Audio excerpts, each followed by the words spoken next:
Guys 180 টাকায় যেখানে গরুর চুইঝাল সেখানে মাত্র 200 টাকায় পুরো ইফতার প্যাকেজ, মানে চুইঝালের গরু, ভাত, ভর্তা, শরবত। রমজানে এমন অফার দিলে তো না এসে উপায় আছে। আর এই অফারটা টেস্ট করতে চলে এসেছি আমতলা মোড় চুইঝাল রেস্টুরেন্টে।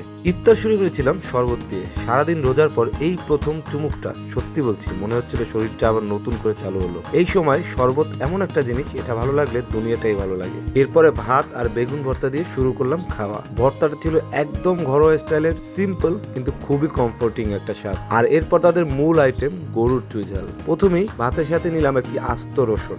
ওয়াও, রসুনটা এতটাই সফট ছিল, আলাদা করে খুব একটা চাপ দিতে হচ্ছিল না। শুধু এরকমের রসুন দিয়ে পুরো এক প্লেট ভাত খাওয়া যায়। এরপর তাদের গরুর মাংসের কথা বলি। মাংসটা ছিল খুবই জুসি এবং টেন্ডার। প্রতিটা বাইটই মশলার ফ্লেভারটা ভিতর পর্যন্ত ঢুকে গিয়েছিল। আর সবচেয়ে ভালো লেগেছে, এই দামের মধ্যেও তারা মাংসের কোয়ালিটিতে কোনো কম্প্রোমাইজ করেনি। ভাবুন তো, যেখানে শুধু এক পিস গরুর চুইঝালের দামই 180 টাকা, সেখানে গরুর চুইঝাল দিয়ে পুরো ইফতার প্যাকেজ মাত্র 200 টাকায়। এটা শুধু একটা অফার না, রমজানের জন্য তাদের পক্ষ থেকে সত্যি একটা সুন্দর উদ্যোগ। কম দামে পেট ভরে মন ভরে এমন ইফতার প্যাকেজ সত্যি খুব কমই দেখা যায়। আপনারা যদি আমতলার আশেপাশে থাকেন তাহলে এই প্যাকেজটা অবশ্যই ট্রাই করে দেখতে পারেন। আর এই রকমের অনেস্ট ফুড রিভিউ পেতে ফলো করুন বিবি ব্লগস।